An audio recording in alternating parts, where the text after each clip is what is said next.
this lecture, we shall discuss the contract law of Ghana. We shall specifically discuss privity of contracts. Privity of contracts. Privity of contracts. When we talk about privity of contracts, what do we mean? When we talk about privity of contracts, what we essentially mean is that apart from the people who are parties to a contract, we want to find out the circumstances under which a person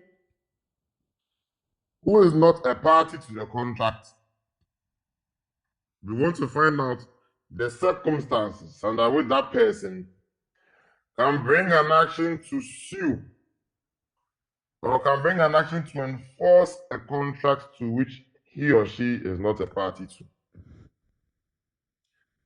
So, for example, if there's an agreement between Kofi and Amma, an agreement is signed between Kofi and Amma, and there's a third party called Kwame, who has not provided any form of consideration. He was not a party to the contract.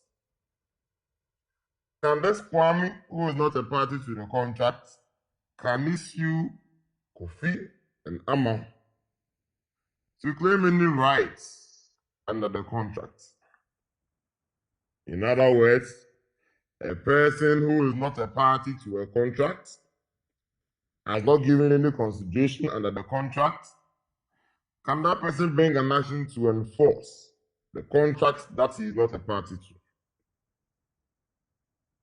Now, the common law rule on privity of contracts is that when parties enter into a contract, it is only those parties who can sue to enforce the contract. In other words, if there's an agreement between Kofi and Amma, and Kwame is not a party to that contract, then Kwame cannot bring an action to enforce any right under the contract because he, Kwame, is not a party to the contract. So the common law rule on privity of contract is that it is only the persons who are parties to a contract who are entitled to bring an action to enforce that contract. That only parties to a contract are bound by that contract and shall be able to enforce contractual obligations under the contract. So when we talk about the common law rule on privity of contracts, all we are referring to is that a contract can impose rights and obligations on persons who are parties to the contract. As a general rule, a contract can impose rights and obligations on persons who are parties to the contract and cannot impose any obligation or rights on persons who are not parties to the contract. In other words, the common law rule on privity of contracts is that when persons enter into contracts, it is only those persons who are entitled to sue on that particular contract. It is only those persons who are entitled to bring an action to enforce any right or obligation under the contract. And so the example I gave, if Kofi and Amma have a contract and Kwame is not a party to the contract, the common law rule is that it is only Kofi and Amma who can enforce that particular contract. It is only Kofi and Amma who can impose some rights and obligations on themselves, but they cannot impose any obligation or rights on any person who is not a party to the contract. And therefore, Kofi and Amma cannot impose a right or obligation on Kwame, who is not a party to the contract. So privity of contract essentially means that only parties to a contract can impose rights and obligations on themselves. But they cannot impose any rights, they cannot confer any right or impose any obligation on a person who is not a party to the contract. Because after all, you are not a party to the contract. And you are not given any form of consideration. So why then should we allow you to enforce any rights under the contract? And so the justification for this common law rule on privity of contract is that, first of all, you the third party, there's no contractual relationship with you. The agreement is between Kofi and Amma. So you third party, on what basis do you a third party come and say that you want to claim any rights under the contract, when in fact you are not even a party to the contract, and so there's no contractual relationship with you? Another justification for this common law rule on privity of contract is that this third party, he has not provided any form of consideration for the promise, because the promise and the contract was between the Kofi and Amma, who are the parties to the contract. It does not include any person who is not a party to the contract. So the third party, in this case, he has not provided any form of consideration for the promise. And therefore, that third party cannot claim any right or obligation under the contract, because you have not even given any consideration. And we have learned that consideration forms one of the elements of a valid and a binding contract. So if you, the third party, want to sue to claim anything, show us the consideration you have provided. So remember the common law rule on privity, that as a general rule, a contract can impose rights and obligations on persons who are party to the contract, and cannot impose any obligation or rights on persons who are not parties to a contract. There's a common law that clearly explains this privity of contract position. There's a case that explains that apart from the parties, nobody, third party, cannot bring an action to enforce the contract. And this case, which is the locus classicus for privity of contracts under the common law, is the case of Tweddle and Atkinson. Tweddle versus Atkinson. Tweddle and Atkinson is spelled Tweddle, Tweddle, Tweddle,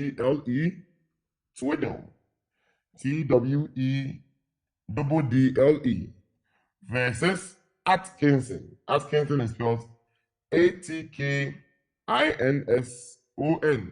Atkinson, reported as far back as in the year 1861. And you can see this in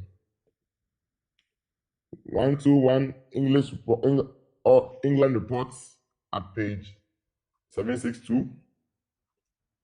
And you see the case over there, Tweddle versus Atkinson. And I'll read the brief facts and holding of Tweddle and Atkinson, but I'll read these brief facts and holding from J. Poole's casebook on contract law. Now pay critical attention to the facts and the names, and you'll see how the privity of contract common law rule plays in over here. The brief facts and holding. John Tweddle and William Guy each agreed to pay a sum of money to the plaintiff, Tweddle's son, in consideration of his man Guy's daughter.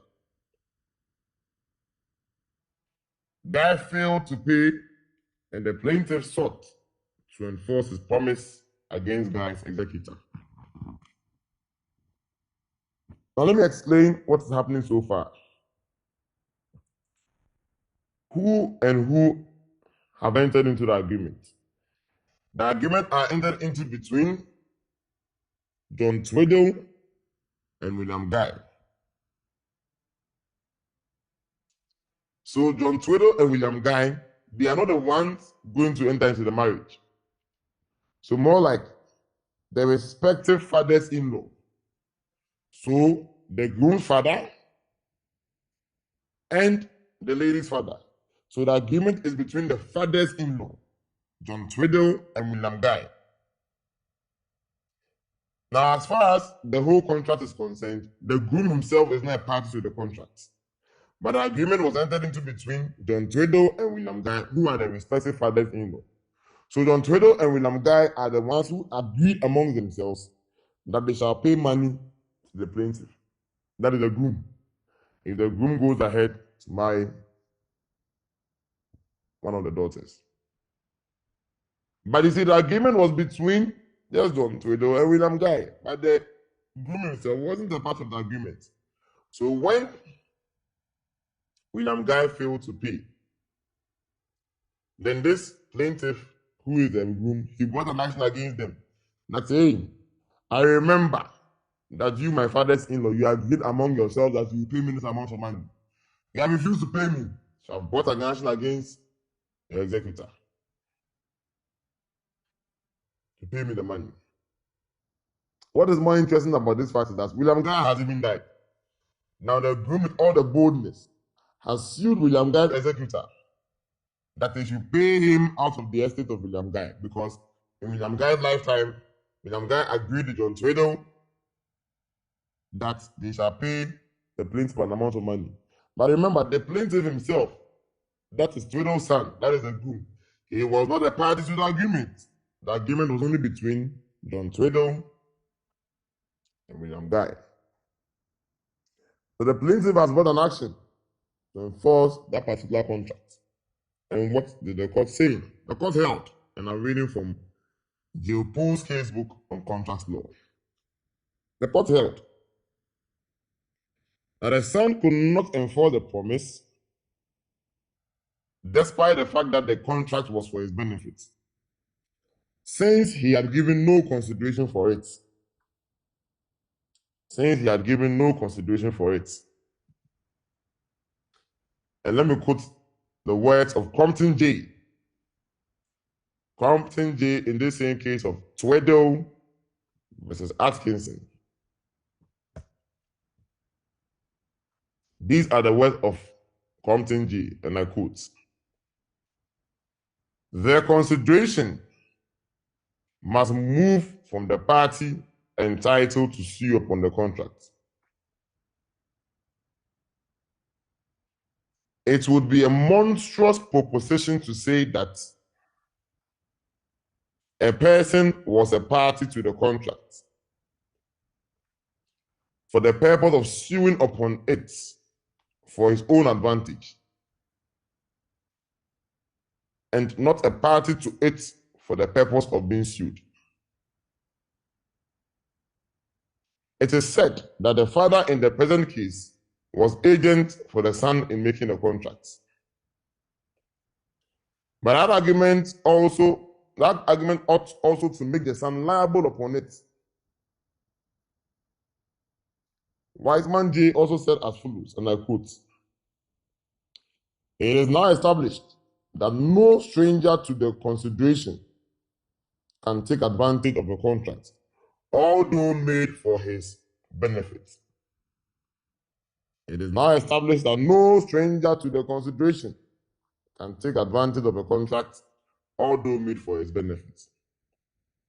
So when you pay a critical look at what the two judges are saying, Compton J says that it will be a monstrous proposition to say that a person was a party to a contract for the purpose of suing on it for his own advantage, and not a party to it for the purpose of being sued.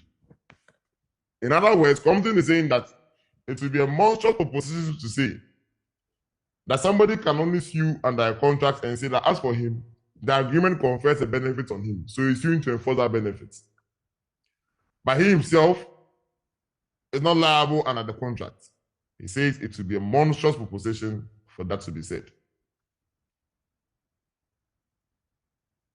So when he says it will be a monstrous proposition, what do we mean? What we mean is that this person, the plaintiff in this case, He has not provided any form of consideration because the agreement is entered into between the respective fathers-in-law. It is between the respective fathers-in-law. You, the plaintiff, you are saying that as for you, all that you are doing is to enforce the benefit is also conferred on you. But you do not have any obligation under the contract. You only want to enforce the benefit. The court is saying that it will be a monstrous opposition to say that as for you, you are only coming to enforce a benefit, but you do not have any liability under the contract. That is why Compton J noted that it is said that the father in the present case was agent for the son in making the contract. But that argument also ought to make the son liable on it. This case, the son did not have any liability under the contract. He was only seeking to enforce a benefit, and the court held that makes him a stranger to the contract. And so he cannot sue to enforce it. That is the same way Wiseman J said that it is now established that no stranger to the consideration can take advantage of the contract, although made for his benefit. Now, this principle that we have mentioned in Tweddle and Atkinson, it re-emphasizes the common law rule on privity of contracts, that it is only parties to a contract that can sue to enforce it, and not third parties. This is the case of Tweddle versus Atkinson. Tweddle is spelled Tweddle versus Atkinson, Atkinson. Tweddle versus Atkinson. Tweddle versus Atkinson. Now, this same principle of law that is in Tweddle and Atkinson, which is to the effect that only parties to a contract can claim any rights or obligations under it, the same position has been reaffirmed by Lord Dunedin. Dunedin is spelled Dunedin, or Dunedin. Lord Dunedin, in the case of Dunlop Pneumatic Tire Company Limited versus Selfridge and Company Limited. Dunlop is spelled Dunlop, pneumatic, pneumatic,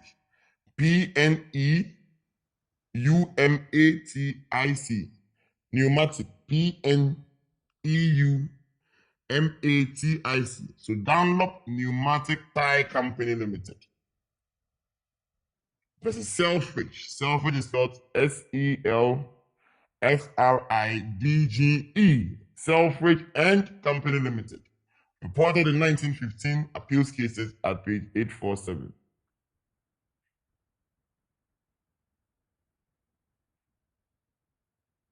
Now, this is what the learned justice, in the person of Viscount Howden, this is what he said, and I quote: in the law of England, certain principles are fundamental. In the law of England, certain principles are fundamental. One is that only a party to a contract can sue on it. A second principle is that if a person with whom a contract has been made is to be able to enforce its consideration must have been given by him to the promissor or some other person at the promissor's request. Again, in the law of England, certain principles are fundamental. One is that only a party to a contract can sue on it. A second principle is that if a person with whom a contract has been made is to be able to enforce its consideration must have been given by him to the promissor or some other person at the promissor's request. So you can see that Viscount Howden, in this case of Dunlop Pneumatic Tire Company Limited versus Selfridge, is saying the same thing, that only parties to a contract can sue to enforce it. So Viscount Howden actually hits the two justifications for the common law position on privity of contract. He says that one is that only a party to a contract can sue on it. A second principle is that if a person with whom a contract has been made is able to enforce its consideration must have been given by him to the promissor or some other person at the promissor's request. And this aligns with the position that there is this common law rule on privity of contract because there's no contractual relationship with the third party, and the third party has also provided no form of consideration for the promise. So as far as the common law rules on privity of contract are concerned, if you want to support your position for the common law rule on privity of contracts, remember the case of Tweddle versus Atkinson. Remember Dunlop Pneumatic Tire Company Limited versus Selfridge. And remember Saudi and Company Limited versus Tirios and Company, voted in 1904. All these three cases affirm the common law rule on privity of contracts. But it appears that this common law rule on privity of contracts, it appears it can create some problems. Because think about it, if the parties to the contract, they themselves have agreed to confer a benefit on a third party, and you have told the third party that you are conferring a benefit on him, and then the third party has relied on that, why should the third party not be allowed to sue you, the parties, to enforce that benefit? He didn't force you to say that you are agreeing to confer benefits on him. So it appears that people have criticized this common law rule on privity of contracts, that it does not reflect the intention of the parties, and that if the parties themselves have agreed that they seek to confer a benefit on a third party, why should the court not allow them to go by that particular intention? Why should the court hide under technicality to defeat the intentions of parties to a contract? Because the parties themselves, nobody forced them. They said that they are going to confer a benefit on a third party. So if not, the third party too has heard that and has believed it, and sometimes he may have even acted upon it to his detriment. Because in the case of Tweddle and Atkinson, what if the gentleman went to even marry the young lady because he had heard that there's going to be some money being paid by his father's in-laws to him? That was why he went ahead to have the marriage. It means that he has relied on that promise he made and acted to his detriment. Why should the court not allow him to sue? Why should the court say that merely because he's not a party to the contract, he should not be allowed to sue? When in fact that is the actual intention of the parties to the contract. So it is true that under common law, only parties to a contract are allowed to sue to enforce the contract. But this has been severely criticized. And one of the cases in which it has been severely criticized is the case of Darlington Borough Council. Darlington Borough Council. Darlington is spelled D-A-R-L-I-N-G-T-O-N. Darlington. Borough is spelled B-O-R-O-U-G-H. Council. C-O-U-N-C-I-L. Darlington Borough Council versus Wiltshire. Wiltshire is spelled W-I-L-T-S-H-I-E-R. Wiltshire. W-I-L-T-S-H-I-E-R. Wiltshire Northern Limited. Reported in 1995. One Weekly Law Report at page 68. This is what the learned justice Steyn is spelled S-T-E-Y-N, Steyn J said. And remember, I'm coming to quote from the case of Darlington Borough Council versus Wiltshire Northern Limited. Darlington Borough Council versus Wiltshire Northern Limited. This is what the learned justice said, and I quote. The case for recognizing a contract for the benefit of a third party is simple and straightforward. The autonomy of the will of the parties should be respected. The law of contract should give effect to the reasonable expectations of contracting parties. Principle certainly requires that a burden should not be imposed on the third party without his consent. But there is no doctrinal, logical, or policy reason why the law should deny effectiveness to a contract for the benefit of a third party, where that is the express intention of the parties. Moreover, often the parties, and particularly third parties, organize their affairs on the faith of the contract. They rely on the contract. It is therefore unjust to deny effectiveness to such a contract. So, the argument over here is that, according to the justice in the case of Darlington Borough Council versus Wiltshire Northern Limited, he said that there is no doctrinal, logical, or policy reason. There is no doctrinal, logical, or policy reason why the law should deny effectiveness to a contract for the benefit of a third party, where that is the express intention of the parties. Moreover, often the parties, and particularly third parties, organize their affairs on the faith of the contract. They rely on the contract. It is therefore unjust to deny effectiveness to such a contract. You see what the justice is saying? That one, in the case of Darlington Borough Council versus Wiltshire Northern Limited, the judge is saying that there's no logical reason why the court should not give effect to the express intention of the parties. Because you, the parties, you are the ones who agree that you are going to confer benefits on a third party. Why now do you want to change your mind?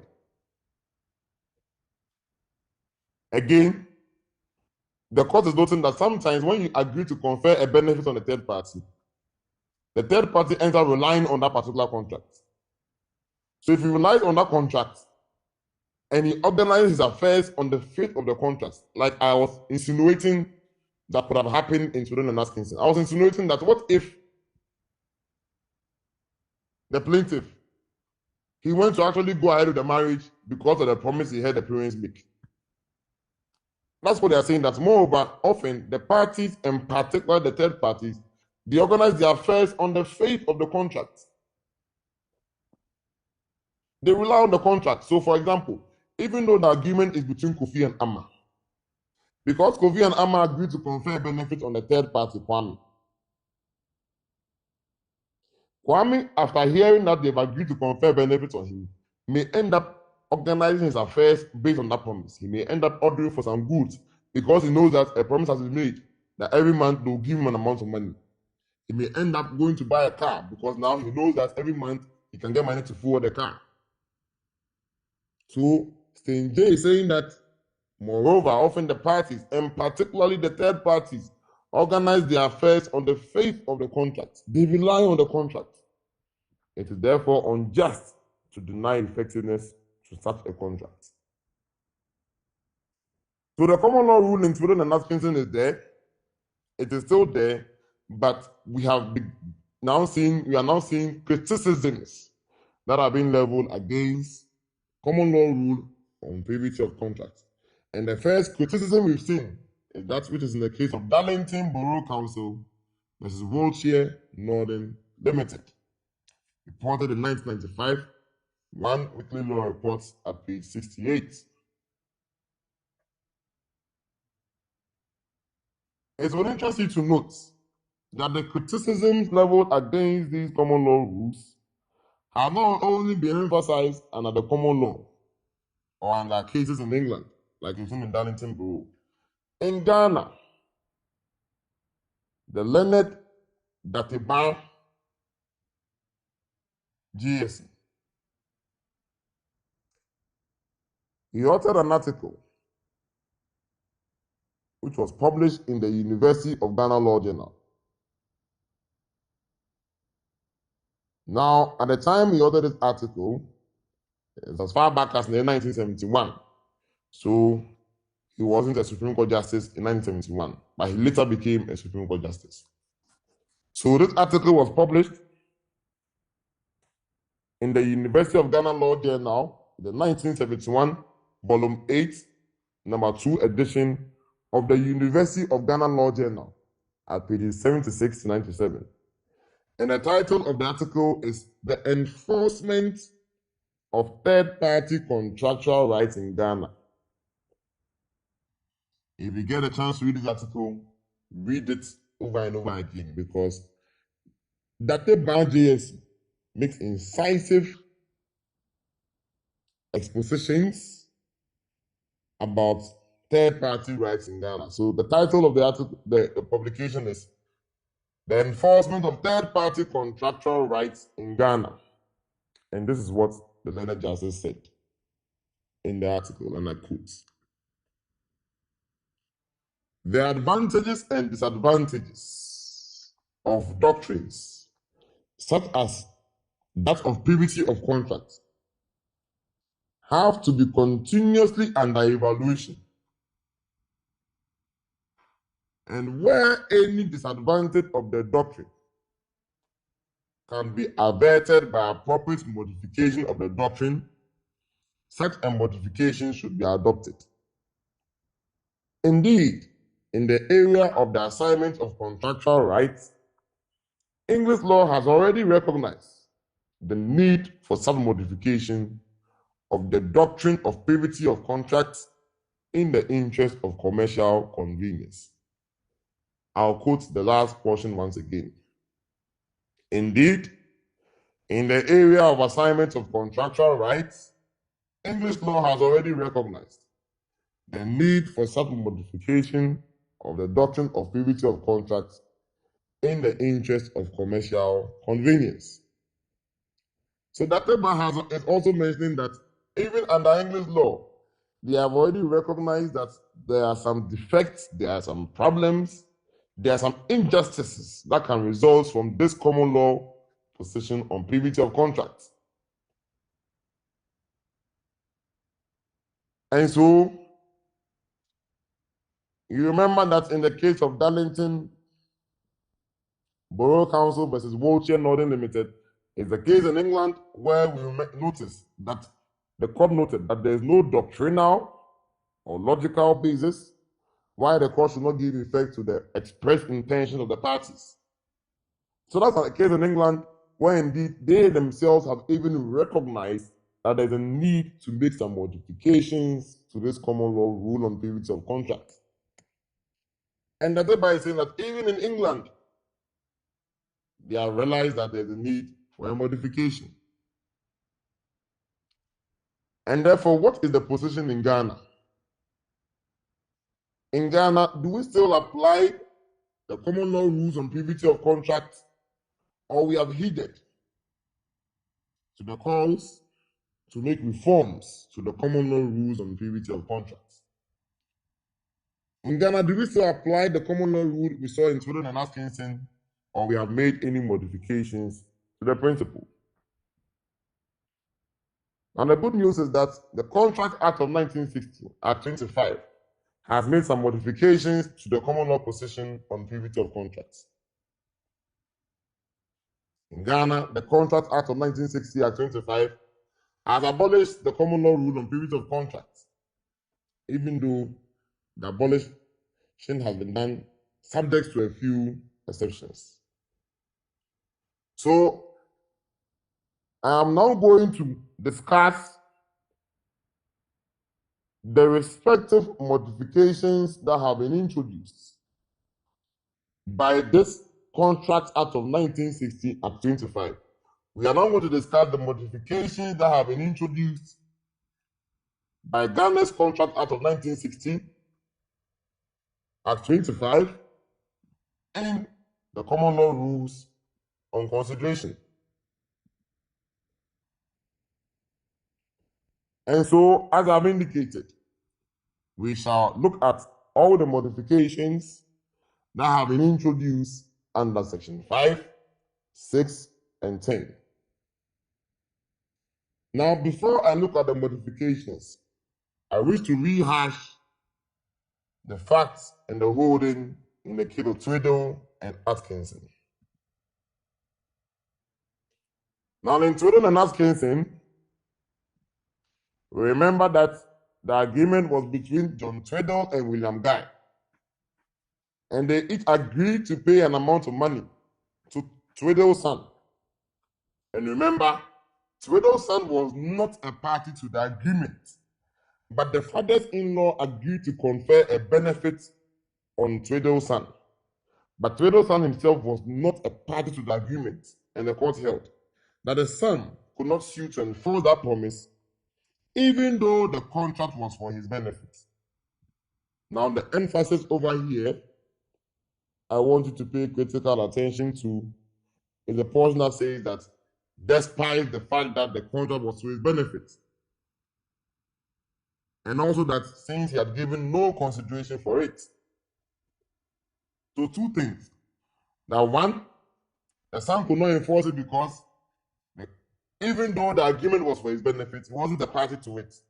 Now, that is the common law position we have seen in Twiddle and Atkinson. Let us see how this has been modified by the Contract Act of 1960, Act 25.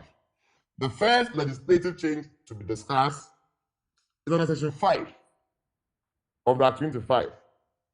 Section 5 deals with contracts conferring benefits on third parties.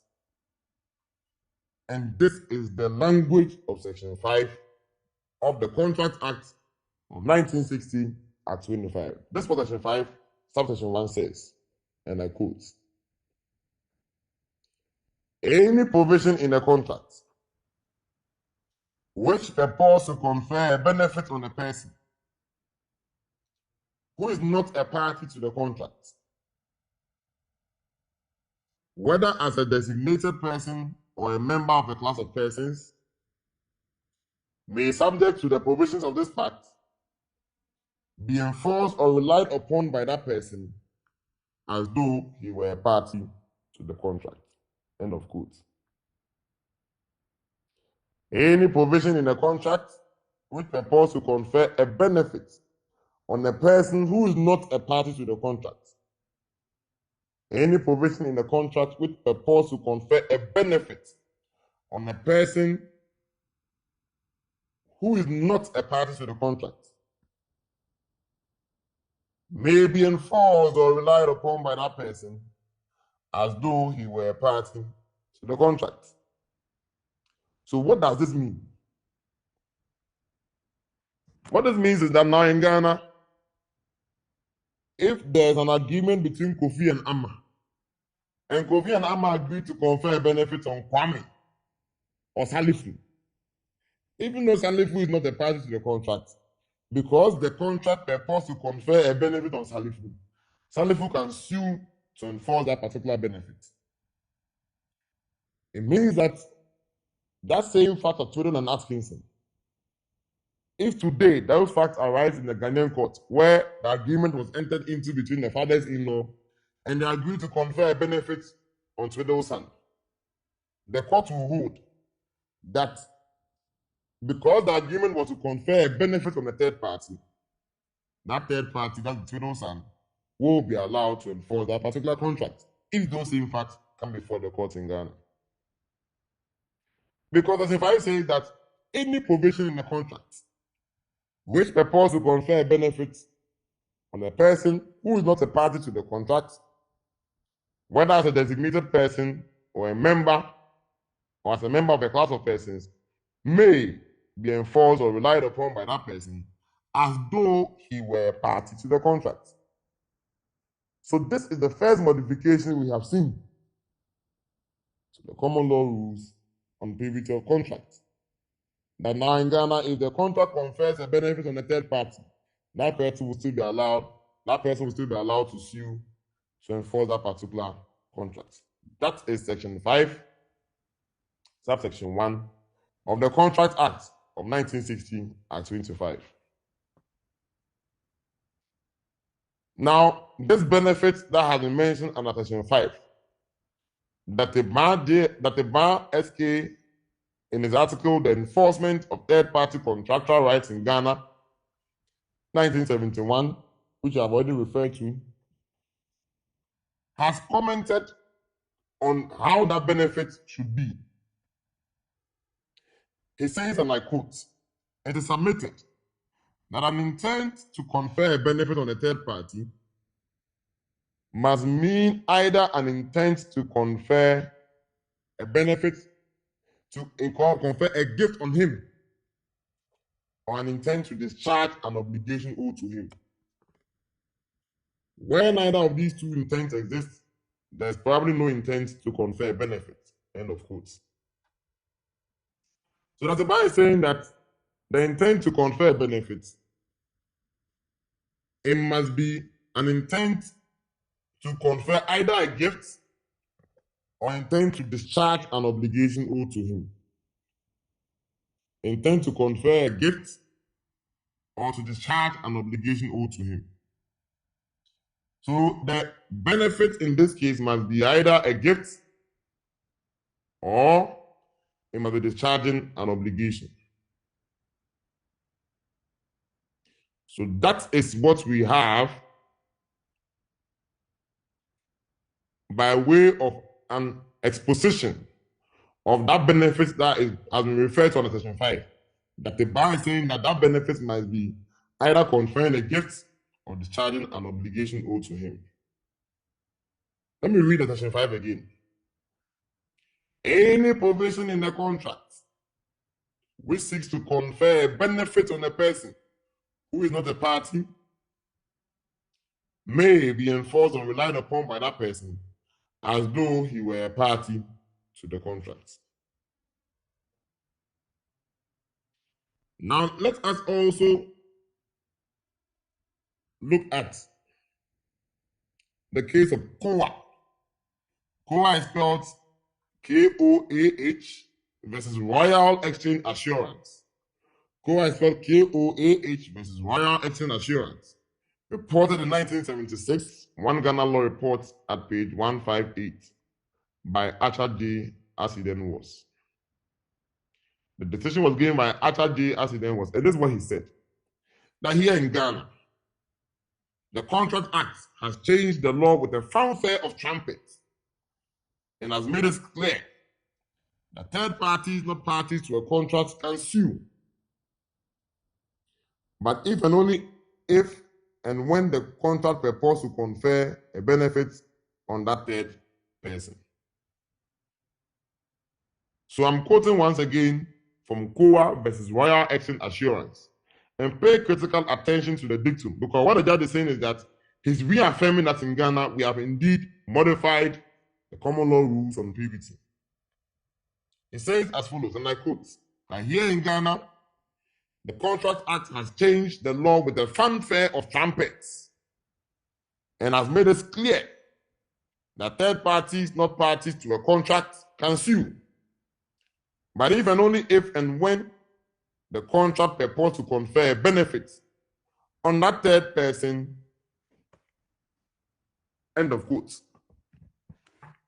That here in Ghana, the Contract Act has changed the law with a fanfare of trumpets and has made it clear that third parties, not parties to a contract, can sue, but if and only if and when the contract purports to confer a benefit on that third person.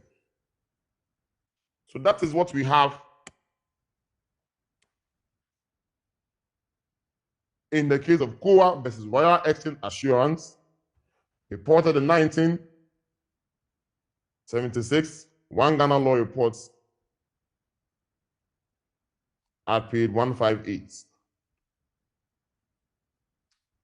And now that we are settled that there is a modification that has been introduced by this Contract Act, let me give a word of caution.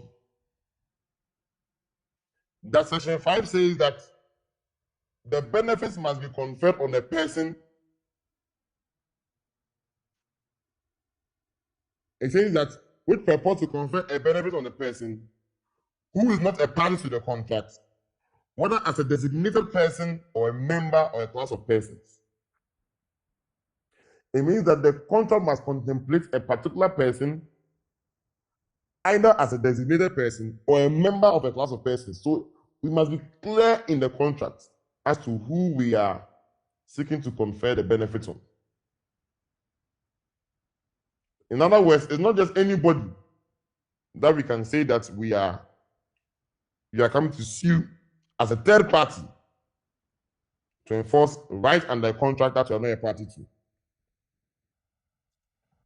In other words, there are some people who are not the express beneficiaries contemplated by the contract, but they are called incidental beneficiaries.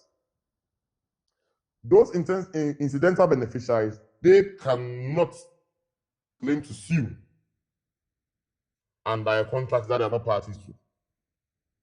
Because Section 5 says that you must be somebody, the contract is seeking to confer a benefit on the person, whether as a designated person or a member of a class of persons.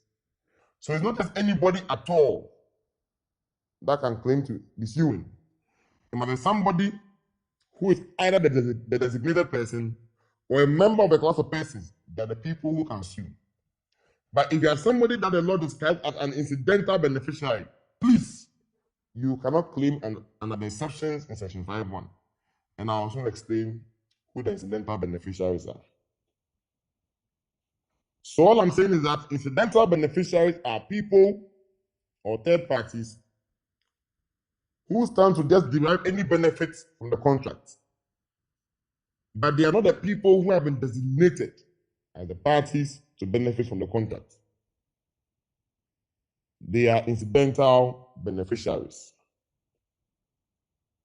And so I've noted that at all material terms must be established that the parties to the contract actually contemplated conferring a benefit on a third party. And that intention to confer a benefit must be evidenced in the contract, either expressly or by necessary implication. And this is what the bar also says about this whole position about incidental beneficiaries. In his article, The Enforcement of Third-Party Contractual Rights in Ghana, he said as follows, and I quote, "The doctrine of privity of contract buttresses the concept of freedom of contract by ensuring that a contractual party is liable on contracts only to persons he himself has chosen to deal with. Also, contractual liability would be too onerous if the privity doctrine did not exist. Unforeseen plaintiffs might emerge to sue the promissor on some benefits or other that they would have received had the promissor performed his promise. The privity doctrine is thus not without a social function. Consequently, in the endeavor to make third-party rights enforceable, care has been taken that the doctrine is not wholly swept away. In the USA, a way of limiting the inroad made into the doctrine of privity of contract by the enforcement of third-party rights has been to recognize a category of incidental beneficiaries who may not enforce contracts to which they are not parties." So, end of quote. So the Edatiba is saying that that whole doctrine of privity of contract, as is applicable under the common law, has yielded to some exceptions where third parties are allowed some room to enforce contracts that they are not parties to if the contract seeks to confer benefits on them. But he adds that even in the US, where the exceptions have been recognized, care has been taken not to allow people that we call incidental beneficiaries to sue to enforce contracts that they are not parties to. So the question therefore is, who are the incidental beneficiaries. And like I mentioned, there are people who stand to benefit. But the mere fact that they stand to benefit if one party to the agreement performs its obligation. But that doesn't mean that they are the designated beneficiaries. And to draw the explanation very, very clear, I will do that with this case of Yeboah and Kra. Yeboah and Kra.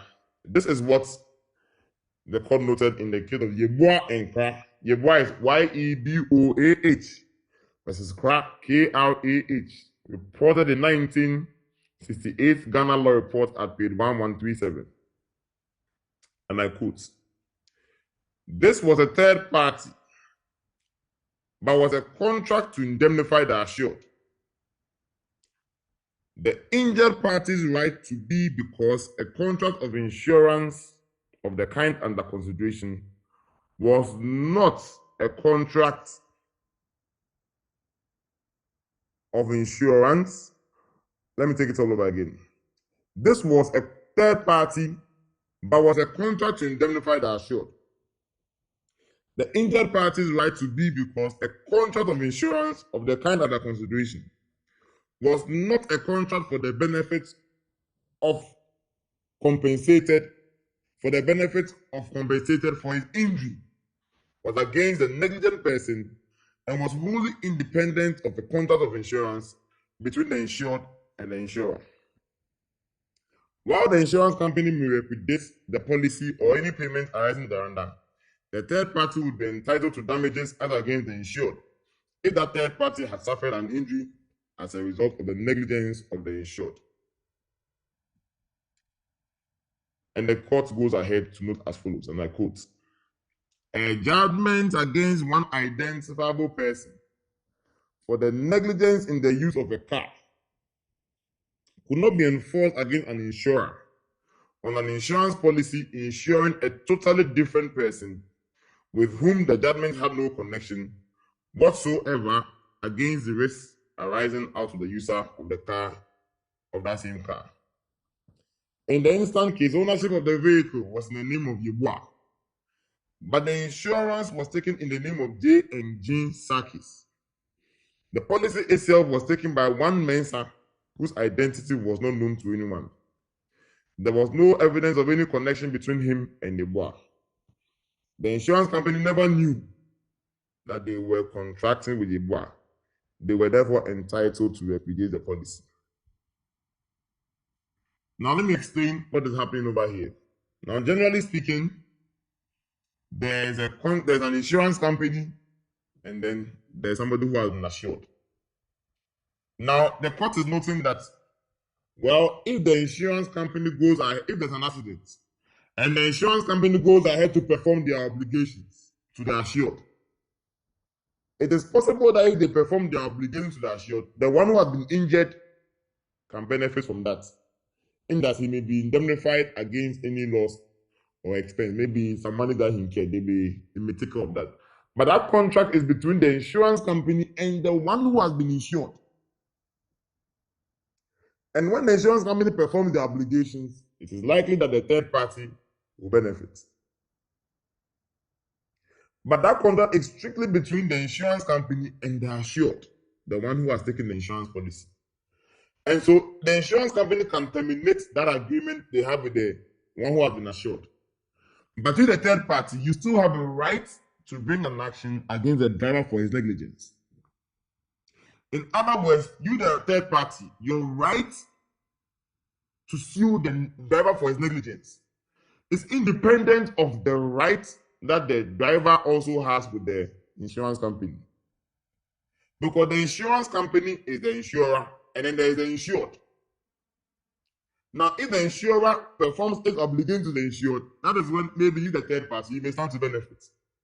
But you, the third party, cannot go and sue the insurance company straight away and tell them that, insurance company, you have an insurance with this person, I'm suing you. So let me give an example. That Kofi has taken an insurance from, let's say, Abuaba Insurance Company Limited. So Kofi has taken an insurance from Abuaba Insurance Company Limited. Now Kofi has gone to negligently damage somebody's vehicle. Now, the agreement is between Abuaba Insurance Company Limited and Kofi. Now, the question is whether the third party who has been injured by Kofi, can that third party go and sue Abuaba Insurance Company Limited and say that Abuaba Insurance Company Limited, I'm aware you have a contract of insurance with Kofi. Kofi has damaged my vehicle, so I'm coming straight to you to come and collect the money. In other words, can Abuaba just go and deal with the third party straight away and claim the money? Now the question is, what agreement that the third party have with the insurance company? The insurance company has a contract with the insured, that is Kofi. If the third party that you are going to sue the insurance company, what agreement do you have with them? It is only when the insurance company performs its obligation to Kofi, that is when you may stand to benefit. So you are an incidental beneficiary. The fact that you are an incidental beneficiary doesn't mean that you can come straight and sue the insurance company. Because remember, as a third party, you are not a party to the agreement between the insurance company limited and Kofi. So if you are not a party to the agreement between the insurance company limited and Kofi, what right do you have as a third party to go and sue the insurance company straight away? You are an incidental beneficiary because it is only when the insurance company performs its obligation to Kofi that is when you may stand to benefit. But if the insurance company has not performed its obligation to Kofi, as a third party, you cannot stand to benefit. And so that is the position over here. That even though Section 5 of the Contract Act is seeking to confer benefit on third parties, that third party must be somebody who has been named as a designated person, or he must be a member of a class. The contract must contemplate and have that person in contemplation as the person who is going to benefit from the contract. So if the agreement does not have that person in contemplation as a person who is going to benefit from the contract, like the incidental beneficiaries, then those people cannot claim under Section 5 as third parties. So now the law is settled that under Section 5, when the parties enter into a contract and they seek to confer a benefit on a person who is a third party, that third party can sue to enforce rights and obligations under the contract. That is the import of Section 5. But the next question we have to ask is this. When parties enter into a contract to confer a benefit on a third party, can the parties rescind the contract at any time? So, for example, Kofi and Amma enter into an agreement to confer a benefit on Salifu. Remember, Salifu is not a party to the agreement. So the agreement is between Kofi and Amma. Now, you know, in contract law, when parties enter into an agreement, those same people can enter into and terminate the agreement. So if Kofi and Amma have entered into the agreement and they have agreed to confer a benefit on Salifu,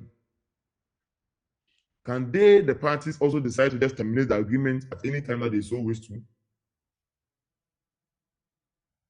When parties enter into a contract to confer a benefit on a third party, can the parties rescind the contract at any point in time? Kofi and Amma are the parties. They say they want to confer a benefit on Salifu. Now, Kofi and Amma, can they say that today they don't want to go ahead with that contract anymore, so they're terminating it? What are the circumstances under which a party to a contract that they have entered into and they said they want to confer a benefit on the third party, if the third party is misbehaving, can they say they are terminating it? Can they rescind it at any point in time? This question may look like an easy question. But after all, if they enter into the agreement themselves, why can't they terminate it? But the real question is this. What if after Kofi and Amma told Salifu that they are going to agree among themselves that they are going to confer a benefit of 2,000 cedis a month on Salifu?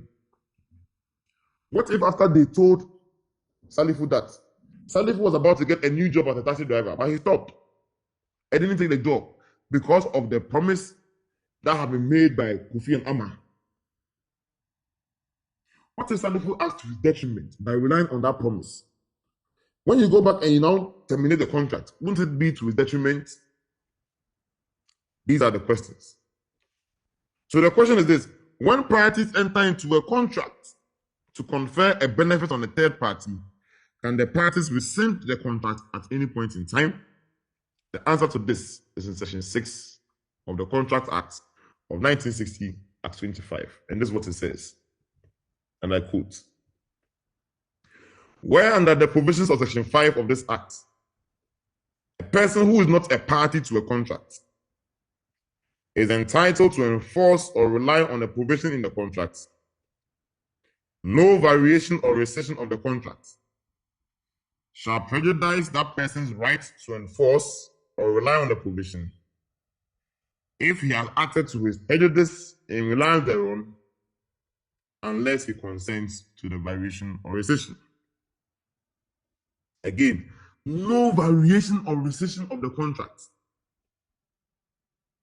shall prejudice that person's right to enforce or rely on the provision if he has acted to his prejudice in reliance thereon, unless he consents to the variation or rescission. So let me explain this. Kofi and Amma have agreed among themselves that they will confer a monthly benefit of 2,000 cedis a month on Salifu.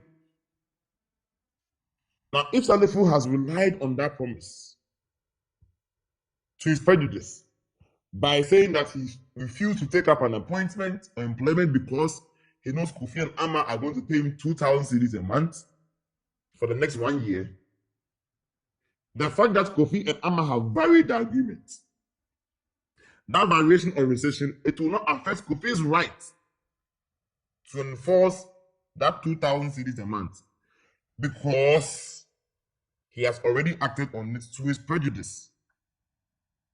He has already acted on it to his detriment, unless he himself, Salifu, consents to the variation or rescission. So if Kofi and Amma agree among themselves that they will pay Salifu 2,000 cedis a month, generally, if Salifu has not acted to his detriment, Kofi and Amma have a right to vary or rescind the agreement. But the moment Salifu acts to his detriment by, for example, ceasing to take up an employment because he knows you're about to pay him 2,000 cedis a month, and you promise to pay him for the next 1 year, when you go and vary this agreement, after Salifu has acted on your promise to his detriment, after Salifu has refused to take up an employment because of your promise, if he acts on it to his detriment, then your variation, it shall not affect Salifu's right to enforce the contract against you. So even though Salifu has acted to his detriment, and you have also varied the contract, Salifu can still sue you because he can prove that he has acted on your promise to his detriment. Unless, of course, you can show that before you vary the agreement, you ask Salifu wants to vary this agreement so that I won't pay you, and he agrees.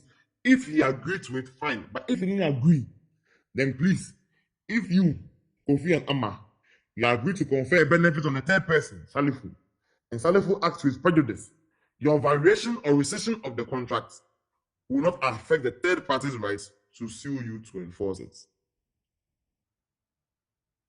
So we have seen the common law rule in Tweedle and Atkinson, which is to the effect that even if a contract seeks to confer a benefit on a third party, that third party cannot sue to enforce the contract. And you have seen the modification to that position under Section 5 of the Contract Act that says that if the agreement seeks to confer a benefit on a third party, then insofar as the agreement seeks to confer a benefit on a third party, then the law is that that third party, if it's a designated person, can sue to enforce the contract, even though it's not a party. In other words, in Ghana, an exception has been made to the common law rule, where we are allowing third parties to sue to enforce contracts they are not parties to, if they can show that the contract seeks to confer a benefit on that third party. But then, when it comes to the right of the parties to rescind the contract, you can only rescind it, but if you rescind it, your rescission or variation will not affect the third party's right to enforce the promise if he has already acted on your promise to his prejudice, as we've seen on section 6. Now, even though Ghana has made modifications to these common law rules on privity of contract, even though there are some exceptions to the common law rule on privity of contract, there are some exceptions to the exceptions. And we'll look at resale price maintenance and third-party exemption clauses. Now, the first one we shall look at is resale price maintenance. And it is under section 5, subsection 2 of the Act 25. Even though section 5, subsection 1 is saying that if the agreement is to confer a benefit on the third party, can that agreement be enforced in the event of resale price maintenance? And let's read what section 5.2 says, and I'll explain what resale price maintenance is. This is what section 5.2 says, and I quote: subsection 1 does not apply to a contract designed for the purpose of resale price maintenance, that is to say, a provision whereby a party agrees to pay money or otherwise render some valuable consideration to a person who is not a party to the contract in the event that the first mentioned party selling or otherwise disposing of any goods, the subject matter of the contract, at any price lower than those determined by or under the contract. Let me explain what this is. This resale price maintenance usually arises between a wholesaler and a manufacturer, or between a manufacturer and a wholesaler or retailer. So the agreement is that you go to the manufacturer who is manufacturing hairbrush, and the manufacturer tells you, the wholesaler or the retailer, that when you buy this hairbrush from me at 50 Ghana cedis, if you, the wholesaler, go to your shop and you sell the brush to customers at 20 Ghana cedis, you'll be bound to pay me 100 Ghana cedis. In other words, the agreement between the manufacturer and the wholesaler has a clause which is preventing the wholesaler from selling the product below a certain price. So the manufacturer tells you, the wholesaler, you bought this hairbrush for me at 50 Ghana cedis. When you go to the market, you dare not sell it below the price of 65 Ghana cedis. If you sell it below 65 Ghana cedis, and you sell it even, maybe you sell it at 30 Ghana cedis, know that anytime you sell it to sell somebody at below 65 Ghana cedis, you shall pay me, the manufacturer, an amount of money, because you have disobeyed me when I told you that don't go and sell below a certain price. So these clauses may be used by manufacturers because they want to maintain a particular price for their product. So if the manufacturer himself goes to sign that agreement, where the manufacturer and the wholesaler have agreed that anytime the wholesaler sells below 65 Ghana cedis, the wholesaler shall pay the manufacturer an amount of money. In essence, it looks like an agreement between, it means that for every agreement between the wholesaler and the customers, when the wholesaler sells to the customers below that price, then it means that the wholesaler must go and pay the manufacturer, who is not a party to the agreement between the wholesaler and the customers. Let me break this down. The manufacturer, for example, can be Casapreco Company Limited. For example, Casapreco Company Limited. And let us say that, for example, that Casapreco entered into an agreement with me, a wholesaler, that whenever I buy Casapreco's product, I cannot sell it to anybody below 65 Ghana cedis. So that is an agreement between Kasapreko and myself.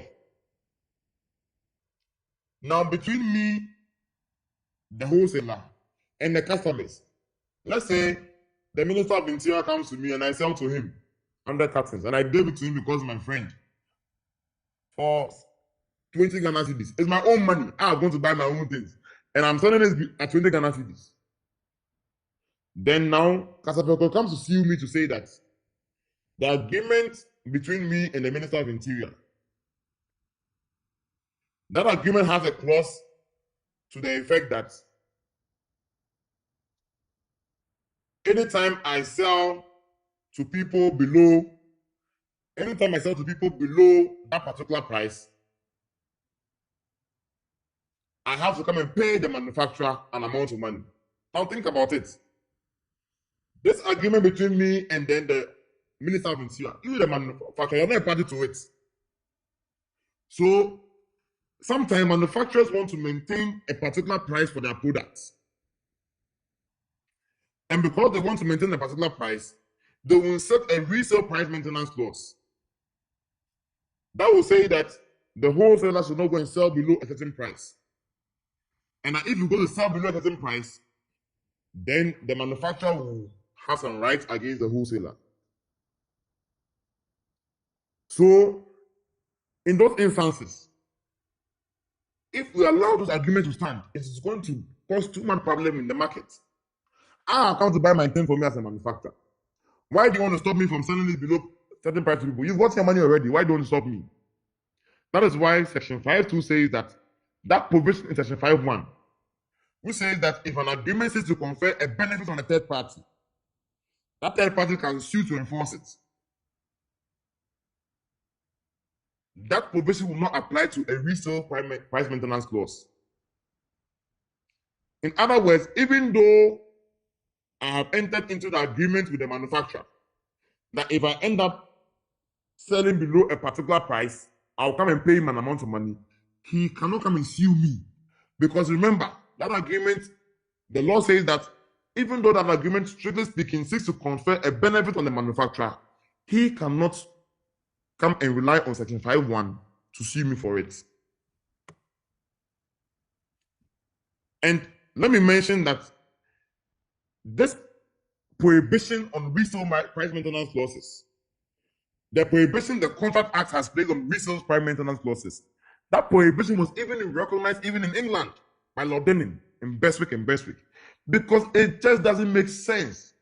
Even in England, Lord Denning recognized that we should not allow resale price maintenance clauses to stand. And this is what Lord Denning said in Bestwick and Bestwick, and I quote, "Where a contract is made for the benefit of a third person,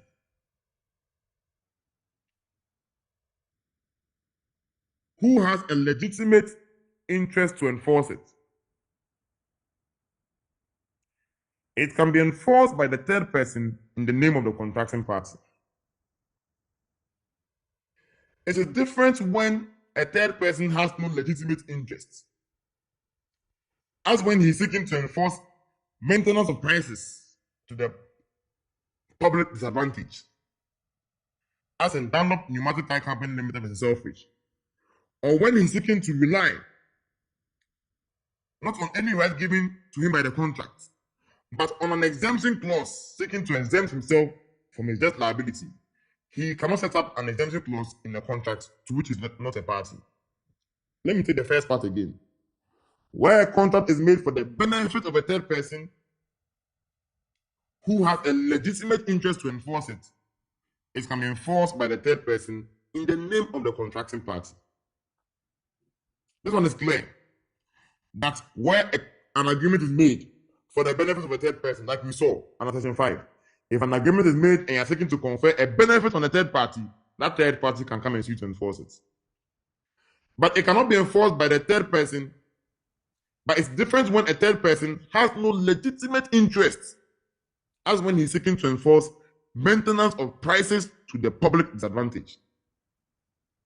You, the manufacturer, you manufactured your Kasapreko, or you manufactured your hairbrush, or you manufactured your pen top. If you have manufactured your hairbrush,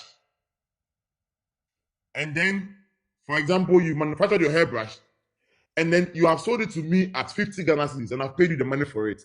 Why do you want to disadvantage the public? That you want to fix a price that I shouldn't go and sell it below 150 Ghana cedis. If you do that one, are you helping the public? No. Because you have already gotten your money. I have paid you the manufacturer your 50 Ghana cedis. What business do you have if I sell it to the people and the public at 10 Ghana cedis? You shouldn't have any right to stop me. In other words, you do not have any legitimate interest to protect. So even though I may have entered into an agreement to confer benefit on you, whenever I sell below a particular price, that agreement, you cannot enforce it because Section 5(1) has prohibited you.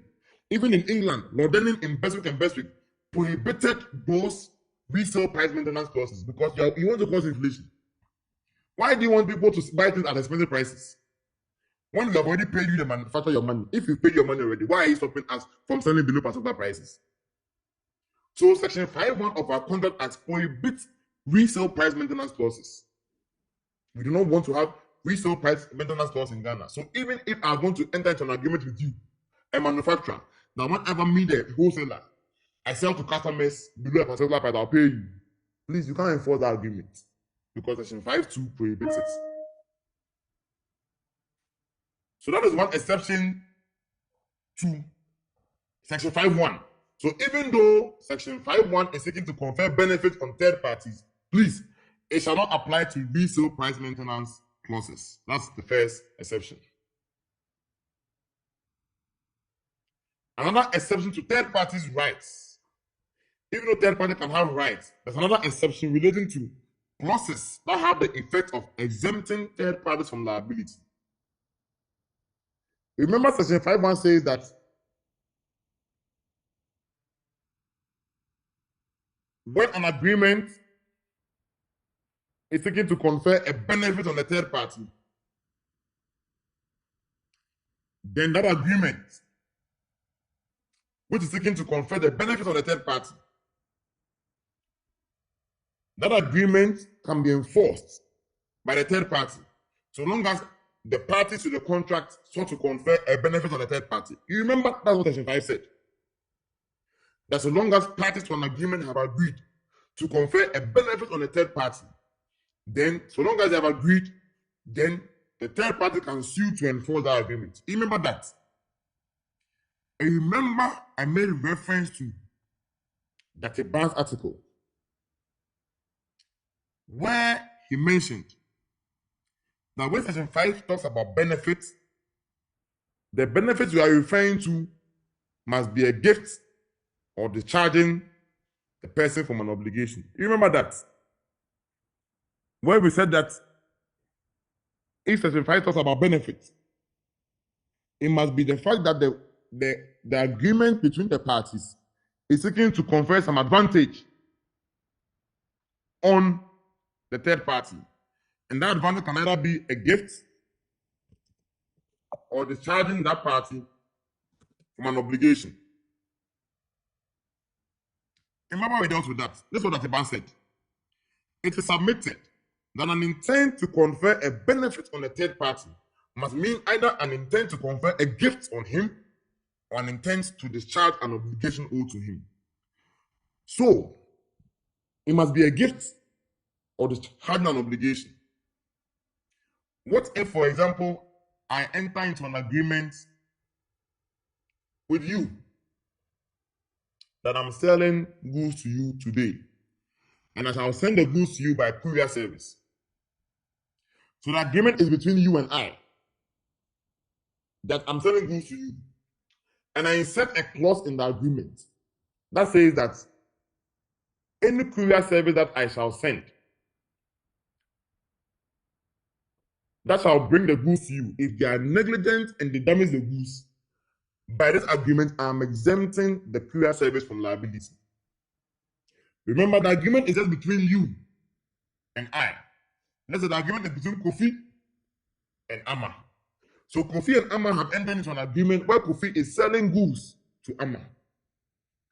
Then Kofi says that while I'm selling these goods to you, if any driver on the road or any motor rider that is bringing it to you he's negligent and he causes the goods to be damaged, you will not have any right against that motor rider. I'm exempting that third party from liability. So when I give the goods to the motor rider and the motor rider then gets an accident negligently caused by him and he damages the product, can the motor rider say that I have seen an agreement between you, Kofi, and Amma, where you mentioned that anytime a third party is negligent, he's exempted from liability. I have seen that clause and so I'm enforcing it. Can that motor rider say that it's a benefit to him, so he's relying on that clause? Think about it carefully. Kofi and Amma are the parties to the agreement. But in the agreement, they are seeking to exempt from liability third parties. So Kofi and Amma have entered into the agreement where Kofi is sending goods to Amma. Then they said the clause that anybody who damages the goods, I'm also exempting that person from liability. Meanwhile, the parties to the agreement are Kofi and Amma, but are seeking to exempt from liability a third person who is not a party to the contract. What does the law say about that?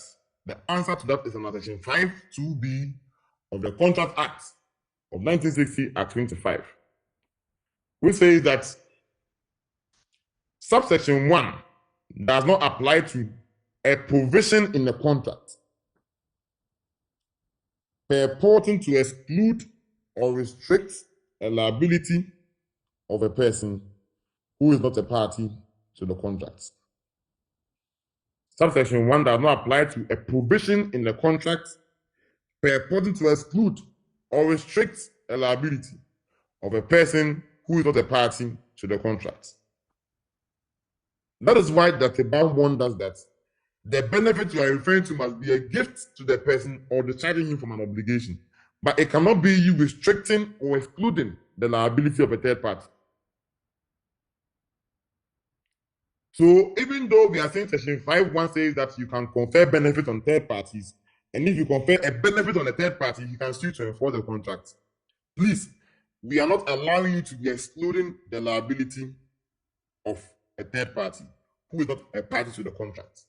So if Kofi and Amma are the parties to the contract, they are the only parties to the contract that can restrict their own liabilities, but they cannot purport to restrict or exclude the liability of any third party to the contract.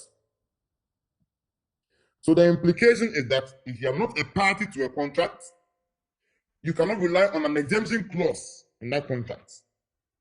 If you are not a party to a contract, you cannot rely on a clause in that contract which seeks to restrict or exclude your liability as a third party.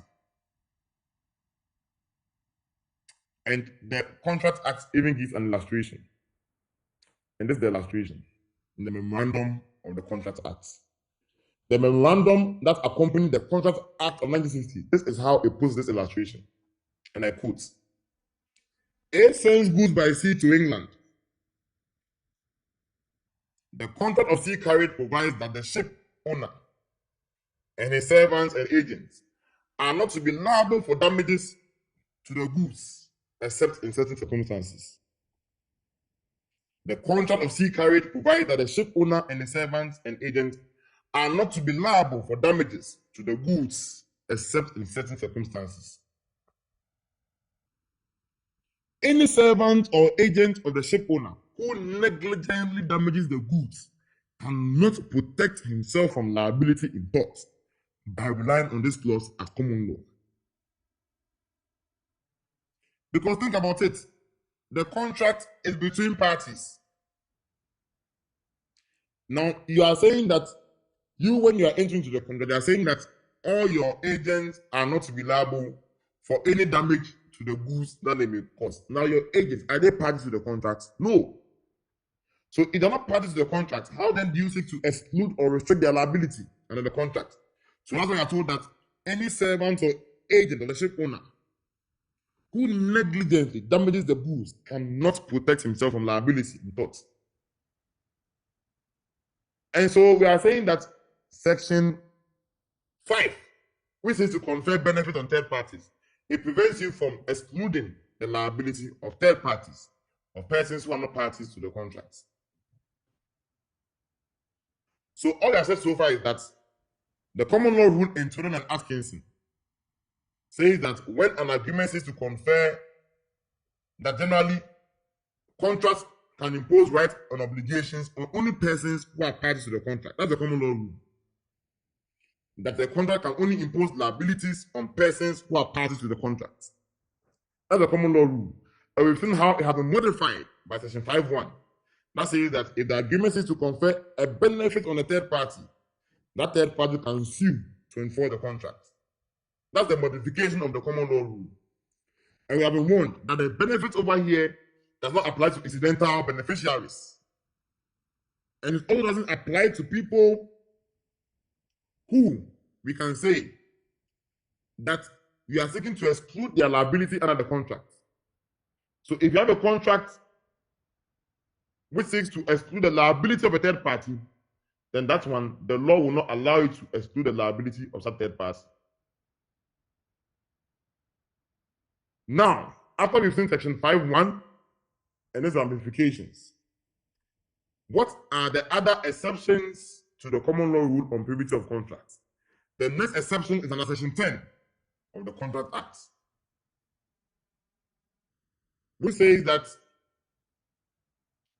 remember in Jordan and Atkinson, one reason Tweedle's son was not allowed to sue was because he himself had not provided any form of consideration for the promise. Because the promise was between the father's in-law. But he, the Tweedle's son, had not given any consideration for the promise. So he hasn't given any consideration. The court held that at all times you must show consideration moving from the promisee. Since you couldn't show consideration moving from the promisee, that is Tweedle's son, because he had not provided any form of consideration, that was one reason why he could not be allowed to sue. But that has been modified by section 10,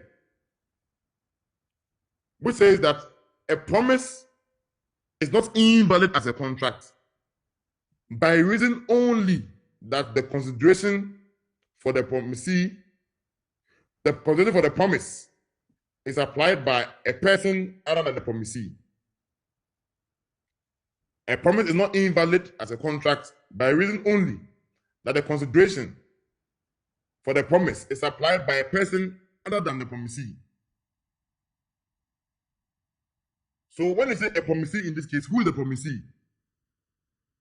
The promisee in this case, as Dr. Barr has explained in his article, is that the promisee in that case means the person for whose benefits a promise is made. So in Jordan and Atkinson, the promise was between the father-in-laws. The father's in-law, the two fathers, they were the ones who made the promise. But the promisee in that case will be Tweedle's son, because he's the one for whose benefit the promise is made.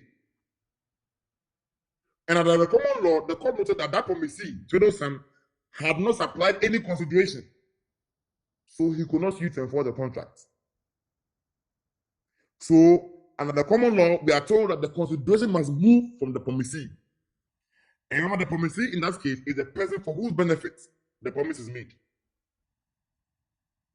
But if you look at section 10 of our Contract Act, we are told that a promise is not invalid as a contract by reason only that the consideration for the promise is applied by a person other than the promisee. Meaning that in Ghana, consideration need not move from the promisee. So in Ghana, if the same children and Atkinson come before the court today, then John Tweedle's son will be allowed to succeed in the action. Let me refresh your memory about Tweedle and Atkinson. The fathers-in-law agreed to pay John Tweedle's son an amount of money. They didn't pay the money and he sued. The court held that despite the fact that the contract was for the benefit of the son, since he had given no consideration, he will not be allowed to sue.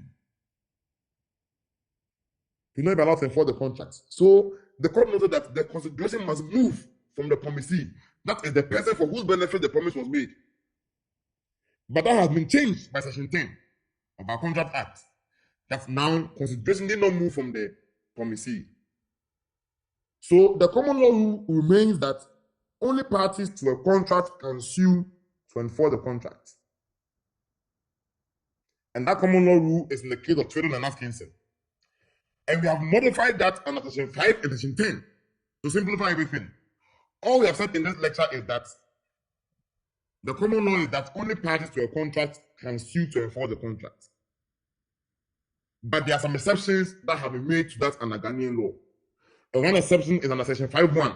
That is when the contract seeks to confer a benefit on third parties. Under section 5.1, if the agreement seeks to confer a benefit on a third party, that third party can sue to enforce the contract. Another modification we've seen is under section 10. And under Ghanaian law, we will not go by the maximum. Consideration must move from the promisee. Under Ghanaian law, consideration need not move from the promisee. In other words, the promisee in this case is the person for whose benefit the contract is made. So in Ghana law, even though I may not have provided consideration, if the agreement was made for my benefit and I haven't supplied consideration, I can still sue to enforce the promise. So there are two exceptions to the common law rule in Ghana. The first one is under section 5.1, which says that an agreement that seeks to confer a benefit on a third party, the third party can sue to enforce. But remember, it won't include incidental beneficiaries. And remember, you can't exclude the liability of third parties. Again, another exception, section 10, that under Ghanaian law, consideration need not move from the promisee. So all we've said under this lecture is that there's a doctrine called privity of contracts. That doctrine is to the effect that only parties to a contract can sue to enforce it. And so if you're not party to a contract, you'll not be allowed to sue to enforce that contract. And under the common law, even if the contract seeks to confer a benefit on you as a third party, you will not be allowed to sue to enforce the contract. That is the common law rule. But that has been modified by section 5.1. That under Ghanaian law, if the agreement, you're not a party to it, but the agreement seeks to confer a benefit on you, then that one, you can bring an action to enforce the agreement under section 5.1. And we noted that even though section 5.1 says that if the agreement is to confer a benefit on you, you can sue to enforce it, it will not apply to incidental beneficiaries. You must be somebody who has been designated to benefit from the agreement.